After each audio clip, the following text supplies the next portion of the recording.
The U.S. unemployment rate is currently 7.9%. Over 50 million Americans have filed for unemployment insurance since the pandemic began in March, and it is still not clear when the economic recession will end.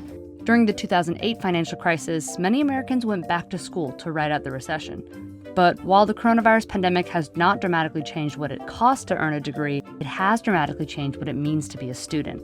If you wanted to get a graduate degree right now, it would probably look something like this. The question is this worth it? The College Board estimates that master's program costs about $19,570 per year at public universities and $43,380 per year at private universities. Some schools, like Georgetown University, charge over $80,000 per year for a master's program. Is an online master's degree worth the money? One of the first things you learn in Economics 101 are two words: opportunity cost. The opportunity cost is what you have to give up to acquire something. So in the context of going to college, what you would have made on your job if you'd been working instead of going to school is the opportunity cost of college. It's the opportunities that you would have given up in order to pursue a college degree or a master's degree. Historically, we see people go to college in recessions because in a time when there are few jobs during the recession, the opportunity cost of going to school is quite low. In 2007, there were some 17,956,000 college students in the United States, including 3,591,000 graduate students. By 2011, that figure increased roughly 14% to include over 20 million total college students. There are two countervailing forces. One is, the economy is bad, and so this is a good time to go back to school. That would generally push more people to go to college. On the other hand, the pandemic has really disrupted how we provide schooling. Early data suggests that these countervailing forces are having an impact on students. Undergraduate college enrollment is down 2.5% this semester, in part because many low-income students, community college students, and international students have stopped attending because of the pandemic. But graduate school enrollment is booming. Enrollment in master's programs has increased 6%, and enrollment in post-baccalaureate certificates has increased 24% since 2019. To be sure, every student has their own reason for choosing to pursue a master's degree. My name is Torrance. I'm 22 years old, and I'm earning a master's degree in conflict resolution at Georgetown University. My name is Liz Gosha. I'm 28, and I'm studying a master's of analytics at Georgia Tech online. My name is Taylor Malcolm. I am 23 years old, and I'm studying urban planning at the Graduate School of Design at Harvard University. I actually came into the master program straight after my undergraduate program, which was in international business and economics. I did international relations at the University of Delaware.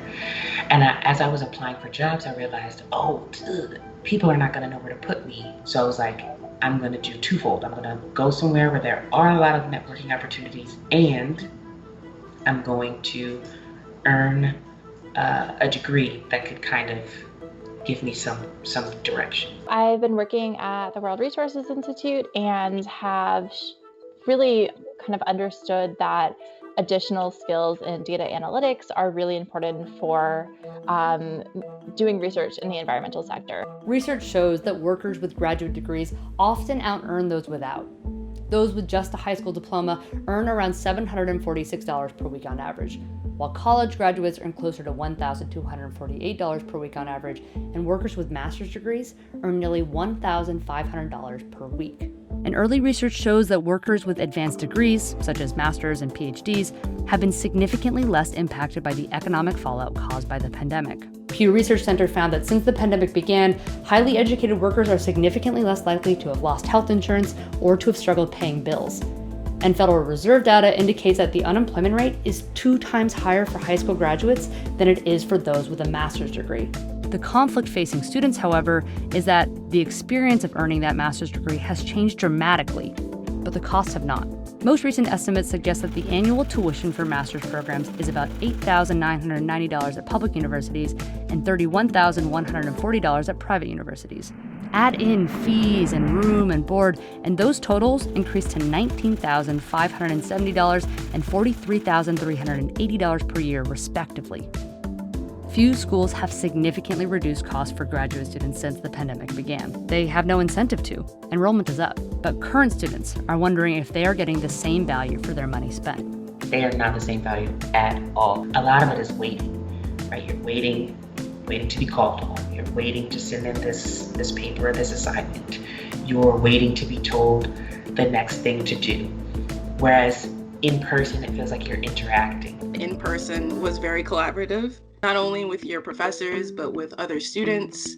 If I had an issue with my Adobe Suite, I could just raise my hand and wave somebody over. The online experience is not really like that. You're not around people as much. You have to schedule things. When you pay for college, you're paying for the facility usage as well. You're paying for being in the classroom. When you're not using those, I feel like you shouldn't have to pay for it. It's not the education that they were expecting, so they really had to weigh the costs and benefits of taking out that debt. The debt that I have accrued thus far is about almost $100,000. However, universities and experts emphasize that offering online education is not necessarily cheaper to provide. It turns out that online instruction is not less expensive for the colleges. When Strange researched college departments that have chosen to move learning online over the past several years, he found that schools were not able to significantly cut costs. He points out that building software, developing online curriculum, and expanding tech support isn't cheap, especially on a shortened timeline like schools have faced during the pandemic. It turned out it doesn't really save you much money, if any money, to shift online, holding kind of constant the quality of what you're doing. This quality in online classes, in technical support, and in networking opportunities appears to be key in whether or not experts and students believe an online master's is worth the expensive price tag. I honestly don't think I would suggest going to get their master's in a recession just to get their master's. It could make them more viable once the recession is over, but I don't know if it's always the best choice. One big factor is how employers view online advanced degrees. Will they hold the same weight, or will an even cheaper option disrupt the market completely? If companies start to accept more of like the Coursera degrees or online certificates more, I'm actually kind of interested to see if that will take the place of formal education. Online providers like Coursera, edX, and Khan Academy offer courses, certificates, and credentials for little or no cost. Proponents of the model say that if companies begin to value these non-traditional online learning pathways like they do traditional graduate degrees, the whole system could be turned upside down. Google has created its own certification program where if you get through that, and it takes months, not years, and Amazon, once again, they're trying to hire tens of thousands of engineers every year. They are creating assessments, computer-based assessments, that if you can pass this and write the code, you're in the process. You're in the maybe even ahead of many college graduates. And if these types of employers start saying, yeah, college degree is nice, we'll take a look at that, but here's some other paths, and by the way, they're free, I think other people are going to take notice and follow their lead.